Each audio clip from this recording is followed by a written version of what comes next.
Good evening, everybody. Hello and welcome to In Song and Story Season 2, episode number 21, March the 3rd, 2021.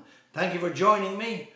It is springtime in this part of the world, down here in the southeastern United States, and it soon will be the same in the whole of the northern hemisphere. So, tonight we've got a spring song to begin with.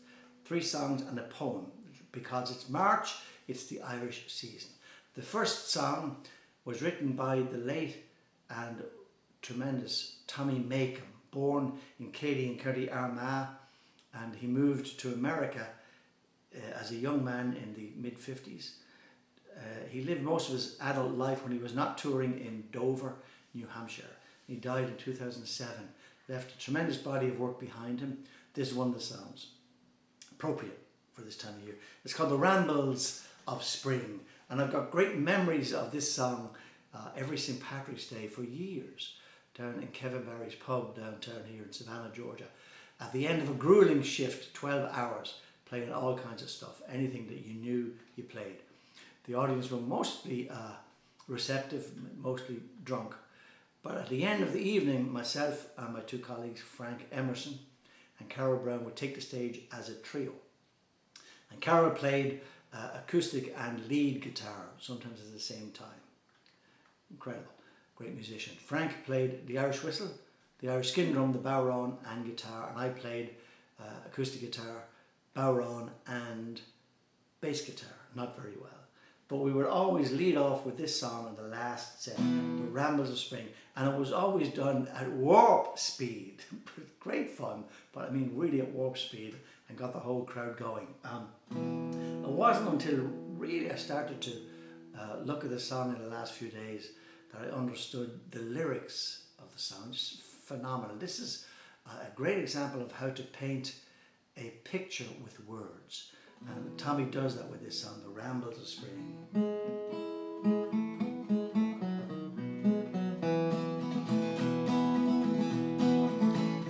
There's a piercing wintry breeze blowing through the budding trees. I button up my coat to keep me warm. The days are on the mend and I'm on the road again, with my fiddle snuggled close beneath my arm. I have a fine felt hat and a strong pair of brogues, rosin in my pocket for me bow, and my fiddle strings are new. I've learned a tune or two, so I'm well prepared to ramble and must go.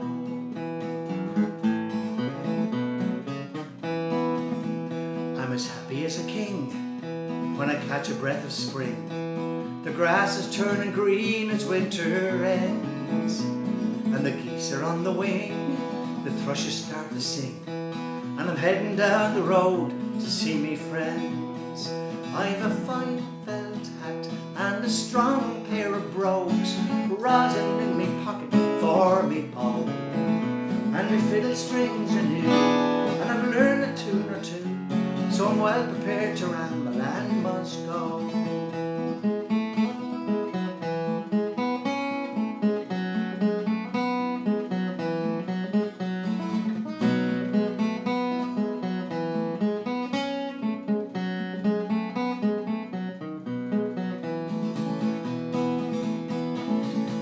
I have friends in every town as I wander up and down, making music at the markets and the fairs. To the donkeys and the creels, the farmers making deals, and the yellow-headed tinkers selling wares. I've a fine felt hat and a strong pair of brogues, rosin in me pocket for me bow. My fiddle strings are new, I've learned a tune or two, so I'm well prepared to ramble and must go.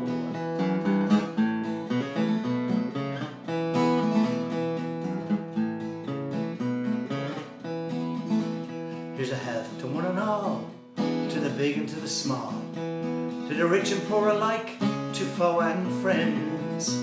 When I return again, may our foes have turned to friends, and may peace and joy be with you until then. I've a fine felt hat and a strong pair of brogues, rosin in me pocket for me bow. fiddle strings anew. I've learned a tune or two, so I'm well prepared to ramble and once go. I've a fine felt hat and a strong pair of brogues. I've rosin in the pocket for my bow, and my fiddle strings anew, and I've learned a tune or two, so I'm well prepared to ramble and once go.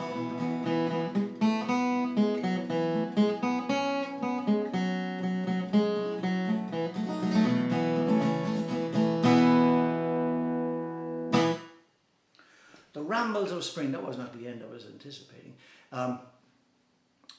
It's interesting that during that song I was trying not to sing me, but to try and sing my. But it seems to be inherent in our culture. Where's me hat? Where's me? We have that, and sometimes we try not to do it and try to do the my, which is grammatically more correct. But that song kind of suggests the whole me of it, me fiddle and stuff. Okay, moving on. This last year has been trying for so many people, and now we see the light, and there's the vaccines and stuff. I myself volunteered for a study, and I got the placebo for the Pfizer study last year. But because I volunteered, they asked if I wanted the vaccine, so I've gotten both shots, and I feel clean. I don't know how you're supposed to feel. But I wrote this song years ago, and never really got to record the song. I wanted to record it, but I was always looking for the right time, the most opportune time to put it onto a CD. It kind of never came, and I was also in the back of my mind always looking for somebody to write a nice string arrangement for it.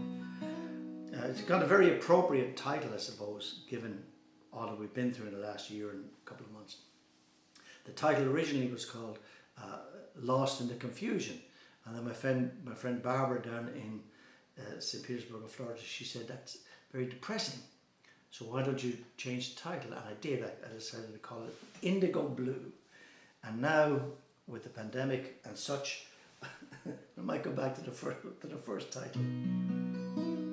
So.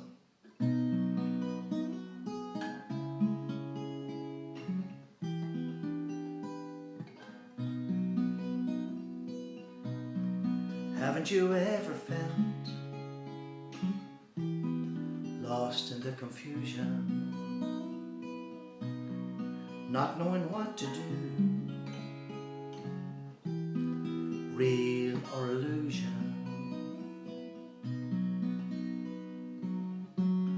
searching for the answers, but life's a mystery.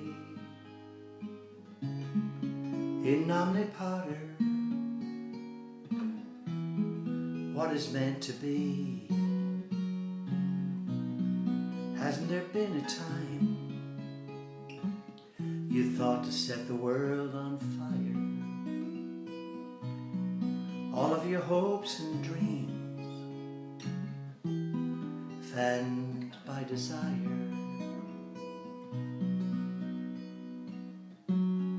Rhapsody in blue,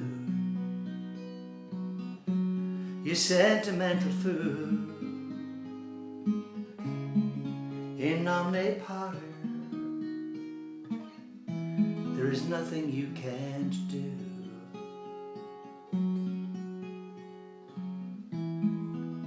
Up in the twilight sky, indigo blue. Look, there's a shooting star shooting for you. Questions and answers, life's sweet romance. It's a symphony, part of the dance. Haven't you ever lost in the confusion?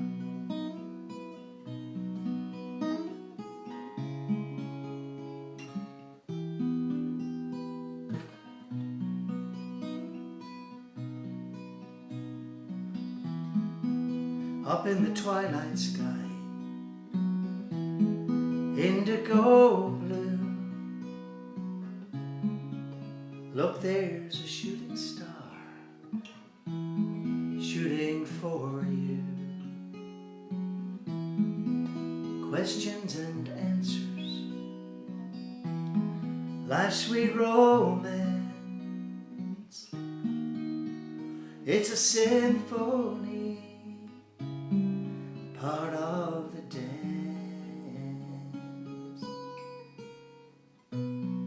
Haven't you ever felt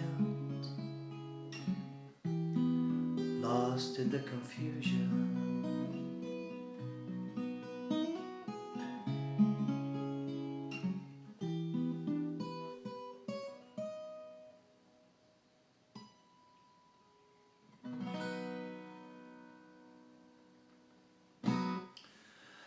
Lost in the Confusion, or Indigo Blue, whatever you want. I'd love to record that at some point in time. Okay, moving on. A couple of years ago, a friend of mine here in Savannah, he's been a friend for many, many years, from Nina in County Tipperary. His name is Father Liam Collins, and we were talking about poetry. And one of his favourite poems, he told me, was a poem written by Patrick Kavanagh. And I had not heard of the poem for whatever reason. Patrick Kavanagh was born and raised in County Monaghan, the next county up from my home county, and he died in 1967. I think he died in Dublin. Spent some time living in London, in Dublin and in Belfast. But one of Ireland's foremost and one of his great poets, and his most famous poem is Raglan Road, which was set to music. At the time I did not know of this poem really at all, and also did not know that this poem was set to music as well. It was recorded by the Dubliners and then by Ronnie Drew as a solo by a man called Chris Hennessy recorded it. And I listened to it earlier on today, and for some reason the poem to me works better as a poem rather than a song. Very interesting take, Patrick Kavanagh's take on mortality and his placement in Irish literature and how he would be perceived as time goes on. And it's interesting to note he morphs from the first to the third person in this. So I don't really know, I didn't learn this verbatim. I tried this earlier on and I made a mess of the words because I couldn't see them.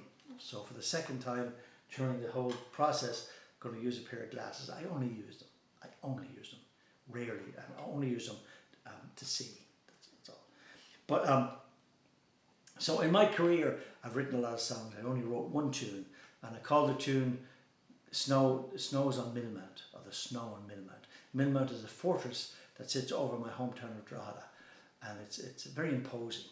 It's part of a museum now. If you've never been there, you got to go. And I played it at Christmas time. So it's a nice little tune. And what I did yesterday was I played it and I looped it and then put it through a little mellotron. So it's got a funky sound. And I decided to put this in the background so there's no dead air.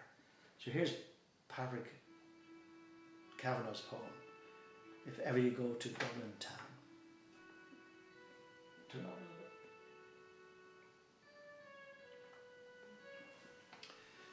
If ever you go to Dublin Town in 100 years or so, inquire for me in Baggage Street and what it was like to know.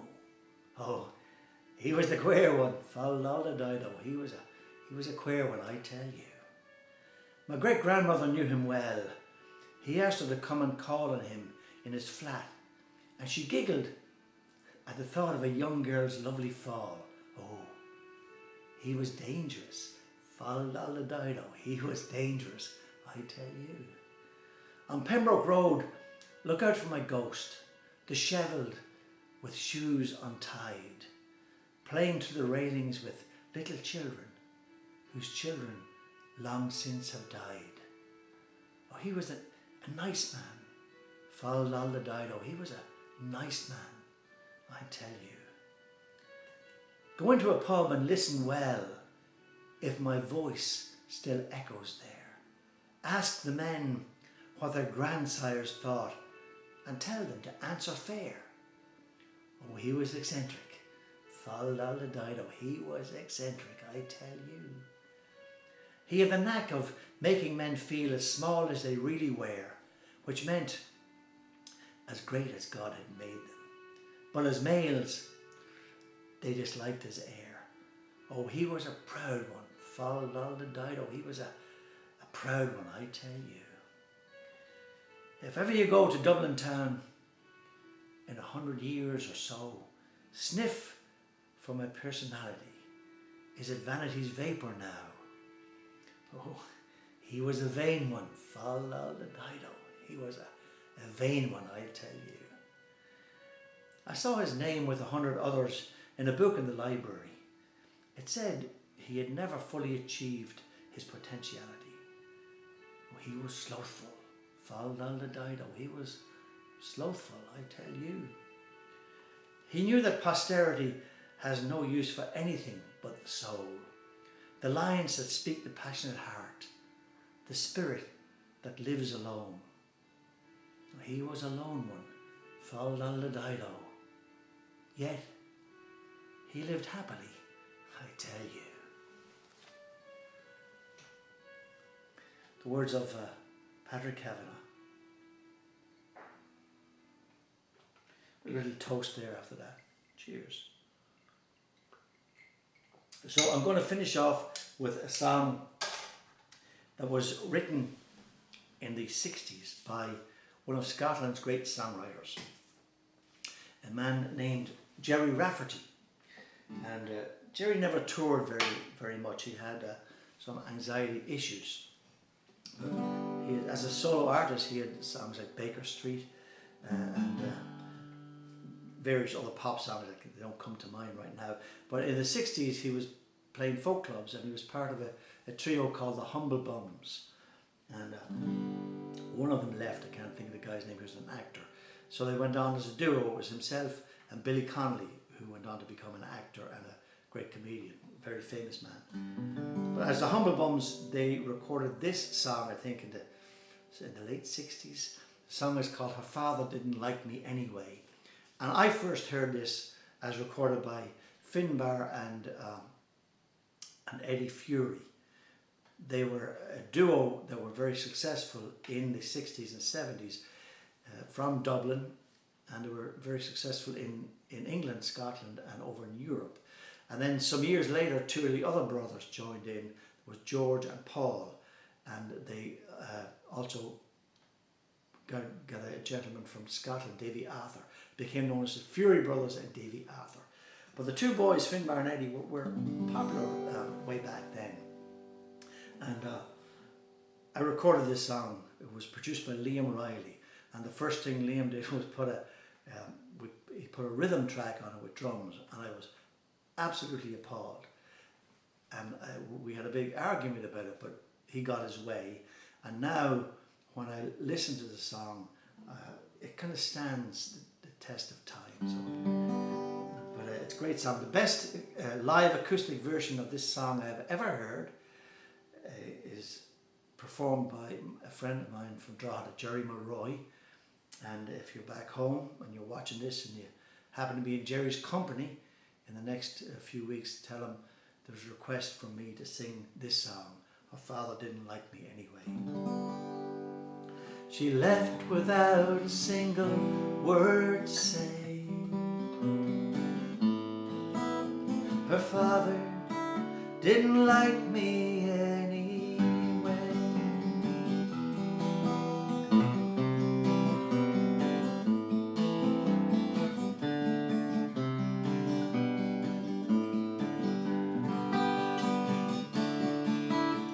The coat she wore still lies upon the bed. That book I gave her that she never read. She left without a single word to say. But her father didn't like me anyway. She always wanted more than I could give,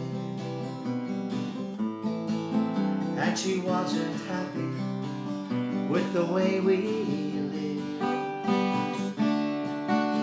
And now she's gone and left me here today. But her father didn't like me anyway. Her daddy couldn't see just what she saw in me. Her daddy didn't like my hair. If we could have spoken, he might have seen something in me. But Daddy didn't really care. Well, to tell the truth, I didn't have the nerve. So I know I only got what I deserve. And now she's gone, left me here today. But her father didn't like me anyway. Her daddy couldn't see just what she saw in me. Her daddy didn't like my hair. If we could have spoken, he might have seen something in me. But Daddy didn't really care. Well, to tell the truth, I didn't have the nerve. So I know I only got what I deserve. And now she's gone and left me here to stay. But her father didn't like me anyway. Her father didn't like me anyway.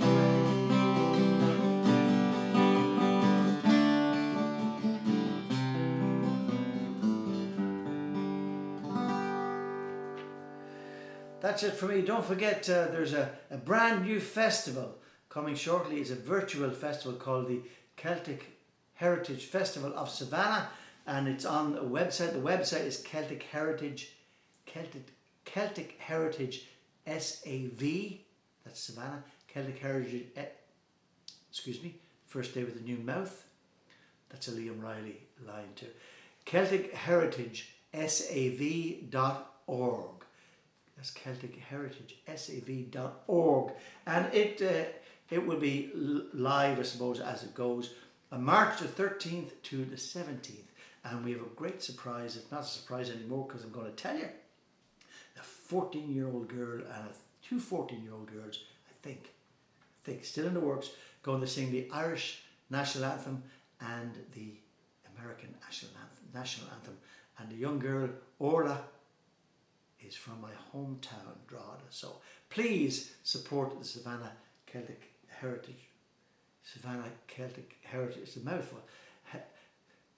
The Celtic Heritage Festival of Savannah. I need to get out of here. Listen, thank you so much for joining me. Be here again next week. All the best.